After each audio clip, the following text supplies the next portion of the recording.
நாடாளுமன்றத்தில் இந்திக்காரர்கள் கூச்சல் எழுப்பிய போது ஒரு எம்பி சகட்டு வேலைக்கு எதிர்க்கட்சிகளையும் காங்கிரஸையும் கம்யூனிஸ்டுகளையும் மற்ற மதிமுக போன்ற கட்சிகளையும் தாக்கி பேசிய போது ஒரு குரல் கூட எதிர்க்கட்சி வரிசையிலிருந்து எழவில்லை.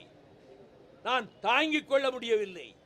நான் இந்திய எதிர்ப்பு போராட்டத்திலே இருந்து வடித்தெடுக்கப்பட்டவன், சிறை சென்றவன், அரசியல் சட்டத்தை தெரு வீதியிலே போட்டு கொளுத்திவிட்டு பார்லிமெண்டுக்குள்ளேயும் நான் அரசியல் சட்டத்தை தான் கொளுத்தினேன் என்று சபை நடந்து கொண்டிருந்த போது, சங்கர் தயாள் சர்மா சேர்மனாக இருந்த போது நான் சொன்னேன். யாரும் எதிர்க்கவில்லை, இந்தி வெறியர்கள் கூட. ஆனால் இம்முறை அவர்கள் இந்தி பேசாத மக்களை திட்டி தீர்த்த போது அந்த எம்பி ஒரு 3/4 மணி நேரம் நான் பொறுத்து கொண்டிருந்தேன். அதன் பிறகு இவருக்கு ஆங்கிலம் தெரியாது, இந்தியிலே நம்ம எல்லோரையும் திட்டுகிறார் இந்த எம்பி, இவருக்கு சரியான பதிலடி கொடுக்க வேண்டும் என்று. என்ன பேசுகிறாய் நீ, என்ன உளறுகிறாய் நீ என்று சொன்னபோது அவன் திகைத்து விட்டான். என்ன வேற ஏதோ சத்தம் வருது என்ன.